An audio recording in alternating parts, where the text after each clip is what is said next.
Okay, so here we are. Hi, Nadine. So good to Hi, see Grace. you. Hi. So, everyone, welcome. This is Nadine, and she lives for the most part in Ireland and is a certified facilitator of the work. So, we're going to find out about her journey today, which is always so interesting.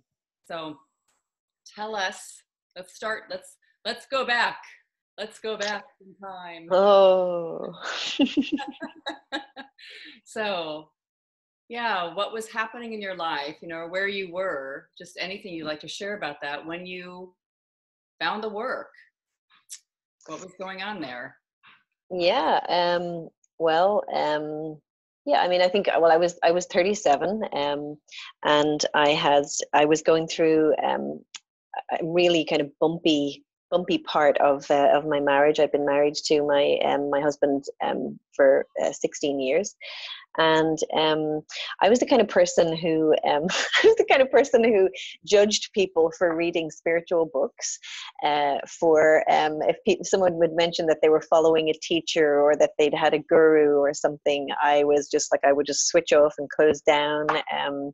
And I would look at people. I remember looking at people doing yoga dressed in white and thinking, oh, for God's sake! I mean, what the hell? Why can't they just wear normal clothes? So I was pretty judgmental of stuff that is in all realms of spirituality. And anyway, I was going through a really rough time with my husband, and I noticed that he was going through quite a rough time, and I noticed that he had some books around the house, and he had two books of Byron Katie actually, and one of them was A Thousand Names for Joy. And I remember thinking, I've got to understand this guy. I mean, this is while I was smoking like 20 cigarettes a day. Oh my God, I've got to understand this guy. And I remember opening her books. First of all, looking at her at the cover of the book and thinking, oh, I don't know, this is like selling something, or opening the book, reading some of the words in this book, and just thinking, what the hell is this? I actually couldn't understand the words on the page.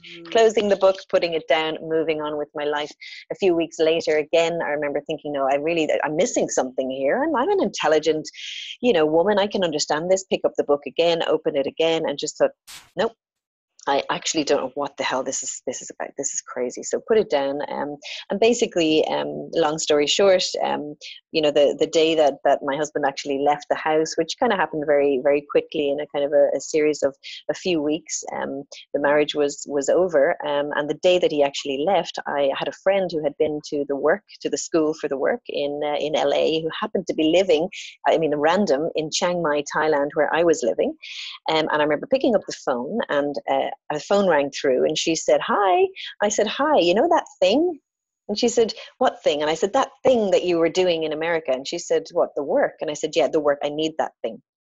Wow. And she had literally landed back from Seattle in Bangkok airport, turned her phone on. My call ran through. She said, I'm flying back to Chiang Mai tonight. I'll come straight over. So that's how I found her, how the work found me. No idea how I got from not understanding words on a page to the night that he left, thinking that's what I actually need. So Wow. it was pretty incredible. I remember my first worksheet. I didn't know what a worksheet was. I didn't know anything about the work. I just knew there was something in this thing. And I remember her saying, here's a worksheet. And it was like following the simple instructions. I just didn't have any understanding of this process. So I remember writing it. He's broken a sacred trust. That was my first worksheet. And Wow. it was so live, and then just sitting there waiting for her I didn't know what was going to happen. What's next? So yeah, that's how I found the work, or the work found me, for sure. Yeah. Do you remember like even having that evening or that time when you met with her and you had like getting what it meant to answer those questions? Like having, Oh God, yeah. oh, Yeah, wonderful. I mean, it's funny, like, it's funny you say that, but I was so blown wide open in the time that the work came into my life. I was like an open an open wound, basically. And so open. And what I knew was that there had to be another way. There just had to be another way. The suffering was so great, the pain was so great, the shock was so great. And I remember thinking, there has to be there has to be another way than to suffer the way I'm suffering. And I remember doing that first worksheet. And I remember the first question, when she asked me, so is it true he's broken a sacred trust? And it was like, what do you mean, is it true? I mean, have you seen what he's done? Right? Have you seen what's happened to us?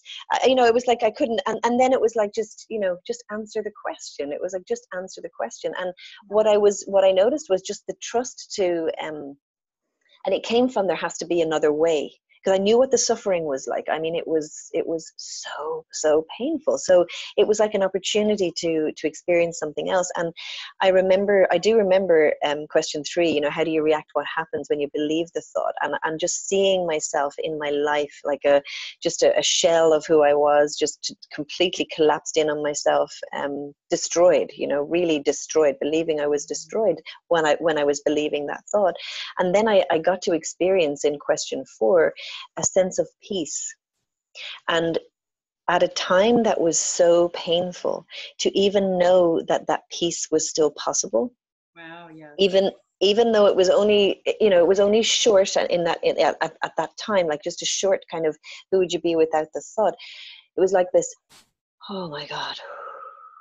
And it was kind of like a connection where I came back to myself, came back to kindness, came back to compassion, and my breath slowed down, and I was really grateful for just that tiny bit of peace, and knowing that it was possible. And then it was like the turnarounds were so powerful. I got to see, he didn't break a sacred trust. I got to stop telling the stories and reinforcing the story of what that meant, and start to look really clearly at what that actually meant. I started to, it opened my mind to, okay, hold on a second, sacred trust. I mean, what does that actually mean? What do I mean? And then it was like, okay, well, we said yes in a church. And then it was like, well, it was yes then. We both said yes then. We both meant it then. Yeah. Yeah. So my mind was blown. I mean, blown from the very first worksheet, blown. And it was like and it's funny, it's kind of like a drug, but it's not really about it's a drug back to yourself, back to that feeling of peace and connection with yourself. And within that, then there's some sort of a strength in there that you tap into. And so in that sense, it's like, okay, I'm going to keep questioning this. And I think in a weird way, I mean, it would sound weird to some people and not to others. I mean, the gift of being in the depths of where I was at when the work found me. I mean, that was such a gift, because as things happened through that whole divorce process, I was questioning every single thought, not looking back to my childhood, not looking back to weeks before, but literally in the moment. It's like, is it true right now? Yeah. And it's, who are you right now? Not who would you be without the thought, who are you without the thought? So it was, it's an astounding way to experience kind of a baptism of fire. It's like looking into the fire and just sitting in the fire. And you know what? It was a lot less painful than the pain of sitting in the suffering that was unquestioned. That was for sure. That's the amazing thing, is just realizing, what else am I going to do? I'm in so much pain. What's interesting about your story is, I went to the school for the work, my first school for the work. Yeah. And the day I came home is when my husband told me, I don't want to be married anymore. And I had no idea. I mean, like, I just had I didn't do that's not what I went to the school for the work. I didn't work on that. There was nothing on my relationship. I don't think I didn't do one single worksheet on him. That wasn't what I perceived to be the problem. But now I had enough of the work like that, from being there for 9 days and being in the work, that it was like so that just must have been what was required. Exactly. I needed to have a little education over here first, so I didn't go completely off the cliff, Right. Yeah, totally. Yeah. And I just sat there, and the same thing, when you're going through something really immense, I would just call people. I took the day off of work. I had a regular job at the time. And I just was like calling in sick and scheduling, you know, at 10 o'clock and then at 11:30 and 2 o'clock, I'm meeting with people and I'm just saying, ask me the questions, ask me the questions. Yeah. Yeah. You know? Yeah, absolutely. Yeah. Unbelievable. And I think it's that, for me as well, it was very much like, you know, that whole experience of, you know, you don't get a choice what happens to you in your life. And I see this so much more now. I'm so much more open to these things now than I was before, but you don't get a choice what happens in your life. You really, you know, that's the way of it. You don't. But you do have a choice how you cope with it and how you move through whatever is happening to you in your life. And I think the work itself was so powerful because it kind of separates what happens and then what you're thinking and believing about what has happened. Yes. And that is radical, especially in this time of suffering. And it's radical to see that there's a difference. There's, you know, stuff that happens, and then there's what am I thinking and believing about it, and then there's the opportunity to cope with that in a way that keeps you connected to yourself, and that leans into your, you know, the true nature of kindness and peace and understanding. And yeah, I mean, it's one hell of a trip. Yeah, I even think it is, it's very powerful, and I mean it in a very, very, very open, loving way, but there's a certain sense of power that comes. Oh, yes. It's just so amazing. You know, you're not a victim. Like, yeah. Well, I'm just thinking that. Unbelievable. And that's that's exactly where you are. You're in the pit of, you become a victim of what happened to you. And you really do. And you're living from that space of being a victim. And the work really supports you to see yourself as that victim. And then to say, wow, well, is that what I want for me? Is that it? Is that what I want for me? And then it's a, you know, no, I really don't want to live as a victim. And then that requires dropping your story, dropping the story that you came into the work and the inquiry with, and just being open to see if there's anything else that you haven't been able to see. And there, you know, in my experience, there's always something there. And then comes the power. It's like a powerfulness from a situation that was so disempowered and hopeless to a powerfulness. And even if it's not pleasant in terms of, you still don't feel great. You do feel empowered, even if you're going through a shit time. Yes. Which I think is very important. It's a beautiful thing to mention. It's like in some ways, it's about being able to be with what's very uncomfortable and not being 100% at war with it. You know, like, I hate this. It's like, okay, it's not comfortable, you know? No. You know, we're not like in question 4, just being like, oh, you know. No, totally not. No, I mean, I think sometimes certainly for me, sometimes I've thought that that could be the way, that could be it. If I just keep doing the work like that, oh my God, that could be it.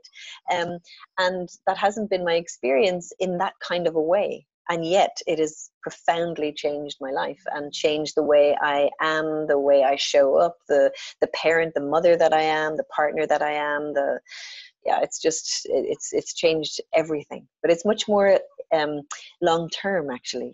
That's what I notice more. The longer I'm in the work, I notice that it's more subtle, and less la. Yeah. Yes. I like to think of it as if there's this huge gap. You used to have a giant, it was just the edge of a cliff or not, you know, like just being a victim or not. Yeah. The gap closes and it gets closer and closer, like, you know, just noticing, oh, you know, Grace, that's actually a thought. You're believing something in this moment. It happens really quick when you practice. Practice. Yes. Yeah. So I also love that you're sharing this, because something happening with a primary relationship is a huge diving board into this exploration and what happened from there. So you had this massive, like a transition in life occurring. And then I'm sure you did the work on your children too. And Oh yeah, absolutely. Especially my fears that they would be destroyed and, traumatized and, messed up, and that their life would be destroyed and their family was gone and their safety, not wasn't going to be able to provide for them. So many fears and worries for them. Definitely did a lot of work around the kids. yeah, yeah. So I know that's an amazing thing too, parenting, even whether in the Mm. midst of a divorce or a breakup or not. My Oh God, yeah. it's incredible. Yeah, working with the kids and our thoughts about them and what they need in order to be happy. It's the same things we thought we needed. Yeah. Yeah, and just wanting them to not, what I noticed through the work a lot is, we don't want them to experience pain, right? We don't want them to experience suffering. So we do everything we possibly can to stop that suffering. And, for example, I know that one of the, for me, my son, he would sometimes miss his dad, and occasionally he would start to cry, and he'd really miss his dad, and it was those kind of times where you notice the work running inside of you deeply, because my tendency was to just to reach out and to say, this shouldn't be happening to you, this is not right, this is not fair, this shouldn't have happened, and you shouldn't be the one here, and then in my mind I'd be going, and he should be here, he should be doing this. But the presence of mind in that, it's like, hold on a second, look at this child, and it's like, in the work, those 3 kinds of business. So it's like, whose business am I in? It's like, I'm totally in his business. Not only am I in his business, and is he already, going through his own pain, but I'm actually inadvertently, by accident, feeding his pain with ideas that he may not have ever had. So it's like, in the moment, it's like, whoa, whose business am I in? And it's like, back to my business. And then it's noticing, I'm able to listen to him and what he's saying. And then I become clear in that moment, still in that moment, extremely connected to him, so much more connected to him than I would be if I had my arm around him saying, this is terrible, this is terrible. I'm really connected to him. And I remember in one of the moments saying to him, it's okay to, it's really okay to feel like this. Of course you miss your dad. How can I help? Is there anything that could help? And then I remember, this calmness that comes over, like that came over me. And it was like, maybe could some photographs help? Could we look at some photographs? He was like, yeah, that would help. He was small at the time. Yeah, that would help. And so we looked at some photographs, and, had memories. I shared some memories of things that we would have done, his dad and I. And then, he went to sleep. So there are those that's the way your life changes with the work. That's I love that. Such a beautiful story. I've had some of the same experience. Yeah. Gosh, I just comes to mind, my daughter howling, same thing, kind of a bedtime hour. Yeah. And her saying, and I had shared with her that I signed the paper, because my husband at the time was the one to petition for divorce, and the other person has to sign when they agree. Yeah. That was the same. I was like, I wouldn't sign for like a couple years. It was a couple years. And it finally became really clear, this is happening. This is happening. And I'd done the work. And so I shared with my little daughter, I don't know, she's like 8 only or something, or yeah. 9, Yeah. that I signed the paper. She understood, more recently, something about like, this is happening. She kind of had this, it was just interesting. She had another little friend whose parents were getting divorced. So she just howled. And she said, get out of this room. And I just am sitting there, and I did.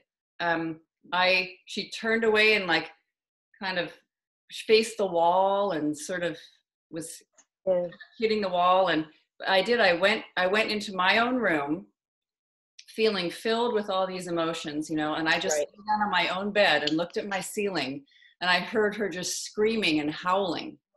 Yeah. And I just, and then it felt like it took ages, but I don't think it was that long. And then she said, you can come back now.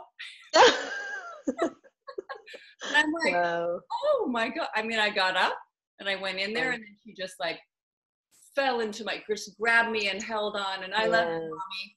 It was amazing. Yeah. It never would have, I would have been doing the same thing as you, like rescue. I'm so sorry. I'm so sorry. Yeah. Yeah. How can I make it better? What can I do? Quick. Yeah.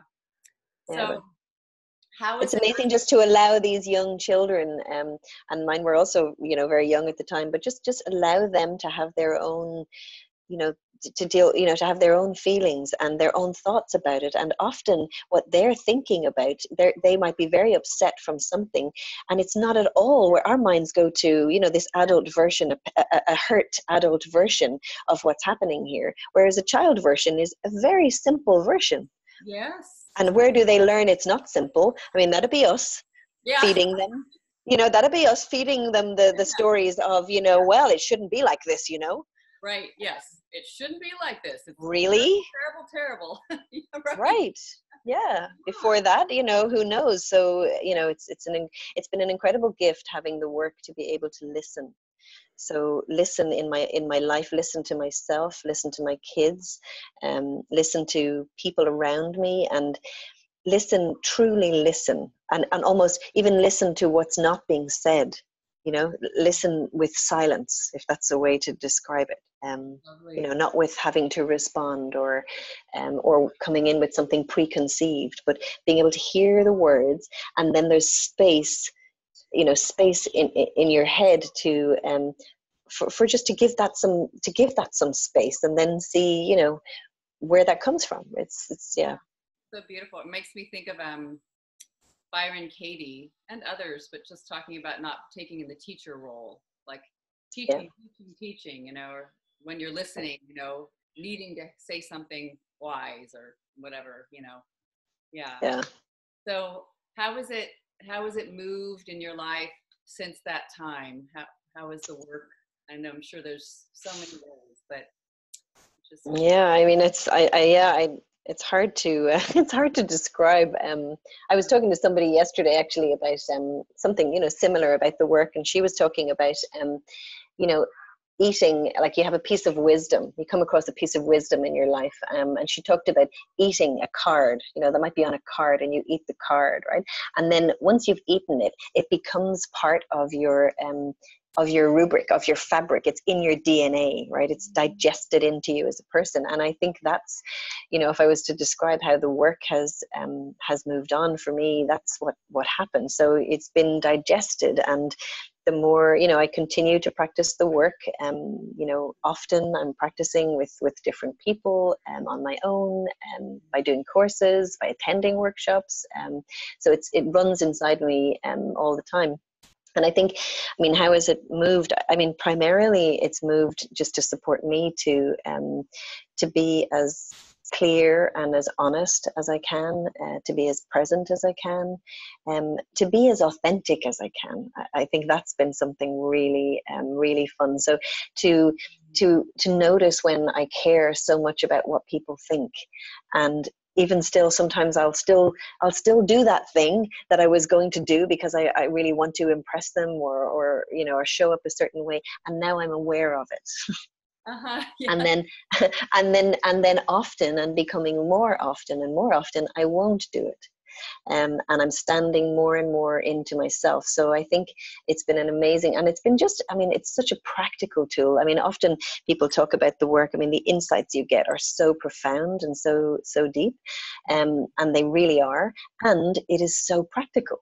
It is so practical. I mean, you have an irritation that happens at work, or, you know, like I'd be worried about, you know, might be worried about my dad, or I'd have a, you know, a bit of a tiff with my partner, or something's not going well for the kids, or my own life isn't working the way I think it should. And then I take it to the work, and it's phenomenal what happens by taking it to the work. So definitely for myself, it's just something that's part of me that moves. And then it's interesting, something like this, when I think, and I think it's similar for all of us, but the impact has been so profound that it moves through me. People say, how do you share the work? I don't even think that it's a doing on my part. It literally moves through me in through my life, and it's come out in many ways. Over these years, I was very inspired by my own experience of self-stigma through divorce. So that feeling that, I'm a failure, they'll think I'm a failure, the shame around divorce, especially living in Ireland where divorce has not been here that long, actually. I was very inspired through the pain of experiencing self-stigma. And that basically, that propelled me to bring self-stigma back into my work in HIV/AIDS. So I've worked for 20 years as a development worker globally on HIV/AIDS. And what I've managed to do is basically combine the work of Byron Katie together with, research and beliefs around self-stigma and shame for people living with HIV, for people who've experienced gender-based violence, for sex workers, for people who have tuberculosis and other diseases. And I'm kind of at the point where I've set up an NGO, and we have programs. I've been working with a number of wonderful certified facilitators and others in this community and others outside of this community, to deliver programs in Zimbabwe, in Vietnam, and more recently in other countries in Southeast Asia. And it's a really different approach, bringing this back into the world of the HIV/AIDS movement and the global health movement has been really something different. We're often engaged in strategies that try to change what they think about me. And we don't have a lot of strategies that support people to deal with what I think about me. And, I love one of Katie's quotes is, I change and the world changes. And I know from my own experience that the power is, if I see it differently, then the world already looks differently. And then what I get back from the world is different.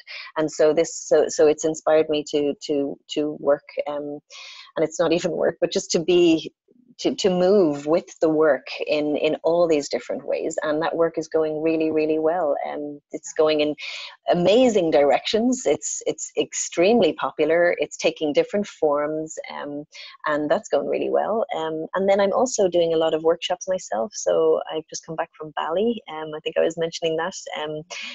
Just hosted our second year. I've hosted a 7-day retreat in Bali, and I'm interested in seeing how the work works with other creative things. So, this workshop in Bali combines yoga, it combines singing, it combines nutrition and the work into this amazing package of self-reflection, self-care.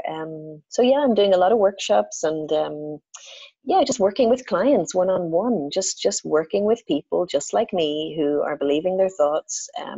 And what I notice about the work that I'm doing with the work is it's like a light switch is on in me when I am doing the work, whether I'm doing it with myself or I'm doing it with other people. There is a light switch deeply on inside of me that is just burning so brightly. And it's like I get a chance to shine that light. Yeah. Wow. Beautiful. Isn't that? And, it's kind of crazy. And then I do all sorts of other things that aren't necessarily the work. And yet the work shows up in all of those, if I'm working with, other organizations or things, the way I am is kind of coming from a basis of having questioned and questioning thoughts. Yeah. Beautiful. Yeah. Share before we bring this to a close, which I'm sure we could keep talking for another several hours, but share one thing that you remember, or what that just comes to mind around doing the work with the HIV, like back to that. I just think that's so fascinating. I've loved hearing some of what you've shared with that, but there you are in Zimbabwe with people in a completely different environment, or anywhere, Vietnam, anywhere of these places, somebody that some little someone you're aware of that found that. And it's funny as you say that. It's amazing. What floods into my mind are people. So I'm looking in my mind, I'm seeing images of such amazing, these dear people that I've had the privilege of working with over these years. Two people have come into my mind, one from Vietnam, one from Zimbabwe. one woman in Zimbabwe, a young woman, so 21 years old, and we did a Judge Your Neighbor worksheet on the person who infected you with HIV. And she wrote a Judge Your Neighbor worksheet on her parents because that's how she was infected with HIV. Wow. And the concept was they infected me with HIV. So we went through, I was sitting with her in that inquiry, and as she looked at, yes, it's true, they infected her, and how do you react? How do you live your life? And both her parents had already passed away from AIDS in the 10 years before, and she was dealing with a lot of guilt of how she treated her parents badly when she was so angry with them, how she didn't give them a chance, how she assumed that her dad had given it to her mom. And that he had had an affair, and so she would see images of him being with another woman, and then she would be really angry with him, and she would see images of herself never being able to have a child, never just feeling never good enough, and not happy with who she was, and also just a lot of judgments about her body, and then angry with her parents for that. So I mean, hell, absolute hell. And when we got to the turnarounds, it was one of the most powerful inquiries I've really kind of sat with. And she looked at, they didn't infect me with HIV, and first it was just like, what? She, and then it was like, then she's like, just trying it on again, just let me try that on again. And she said, so they didn't infect me. And she said, well, as I think about it, they didn't infect me with HIV. It was passed from my mom to me, but that doesn't feel the same anymore as they infected me with HIV. And that was huge. That was huge for her. It just felt, it shifted radically for her. And then she looked at the other turnaround. I infected them with HIV. And what she was able to see was how she was watching her dad in her mind, infecting her dad with HIV through this affair that was in her, that was an image. And then also infecting her mom every time she was angry with them and blaming them. She was infecting them with HIV. And so that was just, wow. I mean, it was extremely powerful. And I, what's so powerful is it isn't about whether you're living with HIV or not. It's about what you're believing about being infected with HIV, what it means to be infected by HIV, what other people think of me. So she's gone on to be a youth ambassador in Zimbabwe. She is doing amazing work. She's, as part of this incredible young people's group that are working with other young people. So, I mean, that's been phenomenal, really. So great. Really inspirational. Yeah, just awesome. I love it. Thank you so much for sharing that. Wow. Yeah, thank her. That's where I go with that, Yeah. Thank her for sharing that with me, for sharing that with you. There's so much for us all to get from that. Yeah. Such courage, such honesty, and such freedom. Yeah. It really does. It's with these things that we think of as, I mean, whatever is stressing you is, of course, the thing to do the work on. But these things that we universally share as like, I'm going to die, I have a disease, I've been left, abandoned, but just these kind of universal feelings that provoke great fear. How amazing to have that be the thing, or the doesn't have to go away, that I'm going to die. That's there. And I'm walking with it in the world. Right. And it's like a difference. It's like, I'm going to die, or I'm going to die. Yeah. Either way, we're going to die. Yes. So which it's the same with a disease or a divorce. It's like, I'm divorced, or I'm divorced. Either way, that's the situation. So what am I believing about it? It's and I know it can sound very heavy. I mean, we've had so much fun. I have so much fun with the work, so much fun. It's hilarious sometimes. I mean, in Zimbabwe, we have laughed and laughed and laughed at coming up with what you would think are really, really serious and painful concepts, and they are. and there is such fun also to be had when you start to look at them, and I love that.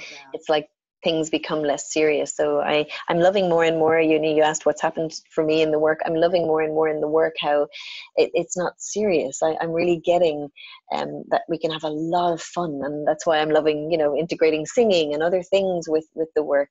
There's a lot of fun to be had with the work, and it doesn't take away from the courage to question these thoughts either. Yes, But so it can be beautiful. fun. What a wonderful thing. All the other elements, so it's not just in the head, like an exercise in No. the head. We're just bringing it in. Yeah, I love that you were talking about that you're singing in a retreat. Yeah, I always have I love it. I now always have dancing in my,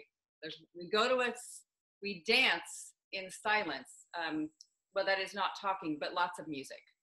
Right. It's just wonderful, So powerful. So, Yeah, and it's all about like voice and expression. I mean, with the singing, there's so many thoughts about not being able to sing. I can't sing. My voice isn't good. I'm not as good as them. yeah. So many thoughts. I'm also loving, like, the fun part is I'm loving more and more just working with thoughts and thinking. I mean, it's hilarious working with these thoughts. I was unaware, like, go back to when I was 37, I was unaware that I was actually thinking. I had no understanding that thoughts were moving through me or that I was attaching to thoughts. I just couldn't, that just wasn't in my, I couldn't get that. So I'm loving, I do a lot of workshops with people, and I have a lot of fun about workshop, with, have you looked at your thinking lately? It's just, it's kind of fun, It's so great. Anything else you want to share before we close? It's so much fun. Yeah, I know. I don't know. I think anything else I'd like to share. Well, we I are just doing divorce work together. Yeah. Yes, we are. Oh my God. We love, that's totally right. We are doing an amazing divorce course. I know it's amazing because when I was going through my divorce, I took this same course called Divorce is Hell, Is It True? And I often said to people over the years that course saved my life. And last year I reached out to you because I knew that you had worked on that curriculum and on courses like it, and said, would you be up for hosting this course with me? And we did. And it was amazing. So we ran it last year, and we're going to run it again starting in August this year. It's an online telecourse. It's going to be 8 sessions because we really feel like there's 8 sessions there that where we can work on all these different elements. Do you know what I loved is last time we had some people who weren't even separating or divorcing, who came just with their relationship, and others who had been divorced for 20 years. So I think there's a lot in it. And that's our next one. And we definitely have a creative spark to do something sometime next year, maybe middle of next year, where we might sit together for maybe 5 days or a little bit more, and really just look at an immersion into divorce and separation, just to help deal with that, Yeah. It's one of the most profound, isn't it? The topics. It's just like the it's huge. Separate, and that you can't handle it by yourself or whatever the thoughts are. And just amazing. I had no idea I had all those thoughts either before it happened. Thought of myself as so independent. Same. Well, I guess not. Same. Yeah. It's funny you say, and it's like I also notice the more I do the work, the more and more humble, the more humble, the more I see I don't know, the more I realize I don't know about the world, I don't know about me, and the more excited I become that I don't know. So it's like the biggest unknowing, and that is just, it's sweet. I love it. It can make everything very entertaining and fascinating when you don't know. It can. Yeah, it's interesting, It's interesting. Yeah. So I look forward to those next steps that we get to do together. Wonderful. It's an adventure. Me too.